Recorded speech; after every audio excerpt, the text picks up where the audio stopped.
வக்பு திருத்த சட்டத்தை எதிர்த்து வக்பு உரிமை மீட்பு மகளிர் மாநாடு திருச்சியில் நடைபெற்றது. மத்திய அரசு கொண்டு வந்துள்ள வக்பு திருத்த சட்டத்தை எதிர்த்து முஸ்லிம் அமைப்புகள் மற்றும் சமூக அமைப்புகள், அரசியல் கட்சிகள் உள்ளிட்டோர் எதிர்ப்புகள் தெரிவித்து வருகின்றனர்.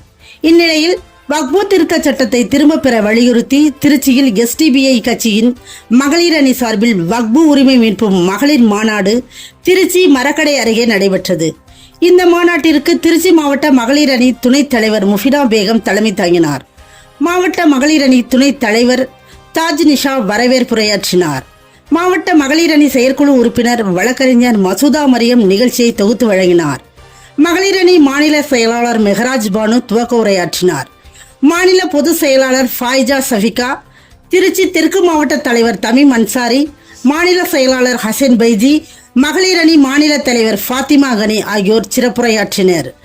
மாநில தலைவர் நெல்லை முபாரக் கலந்து கொண்டு தலைமை உரையாற்றினார். மாநாட்டின் தீர்மானமாக வக்பு திருத்த சட்டத்தை திரும்ப பெற வேண்டும், உச்சநீதிமன்றத்தின் தீர்ப்பை மதிக்காமல் வக்பு சொத்துக்களை இணையத்தில் பதிவேற்றம் செய்ய வேண்டும் என்று அதற்கான முயற்சியை மேற்கொள்ளும் மத்திய அரசை கண்டித்தும், சமூக வலைதளங்களில் பெண்களை கேலி சித்திரமாக ஆபாசமாக காட்டும் இணையதள செய்திகளை அரசு கட்டுப்படுத்த வேண்டும், போதைப் பொருட்களை முற்றிலும் ஒழிக்க வேண்டும், திருச்சி மாநகரங்களில் உள்ள சாலைகளை உடனடியாக சரி செய்ய வேண்டும், அரசு மருத்துவமனைக்கு வரக்கூடிய நோயாளிகளிடம் எக்ஸ்ரே ஸ்கேன் எடுக்க ஆன்லைன் மூலமாகவே மட்டுமே பணம் செலுத்த வேண்டும் என சொல்வது நோயாளிகளை சிரமத்துக்குள்ளாக்குவது. எனவே பணமாக செலுத்தி வழிவகை செய்ய வேண்டும். தனியார் கல்வி உரிமை சட்டம் 2009 படி தனியார் பள்ளிகளில் 25% இடஒதுக்கீட்டின் கீழ் இலவச கல்வியை உறுதி செய்கிறது. அதற்கான அறிவிப்பு தற்போது வரை சரியான விளக்கமில்லை.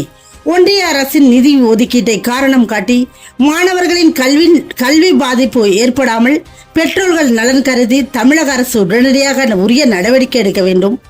திமுக அரசு பொறுப்பேற்றதிலிருந்து வக்பு சொத்துக்களை இதுவரை எவ்வளவு மீட்டெடுத்து உள்ளது என்பதை வெள்ளை அறிக்கை வெளியிட வேண்டும். வக்பு வாரியமே வக்பு பணியாளர்களை தேர்ந்தெடுக்கும் நடைமுறையை ஏற்படுத்த வேண்டும் உள்ளிட்ட கோரிக்கைகளை தீர்மானமாக நிறைவேற்றப்பட்டது. மாநாட்டின் முடிவில் திருச்சி மாவட்ட மகளிர் அணி செயலாளர் மரியம் நன்றி கூறினார்.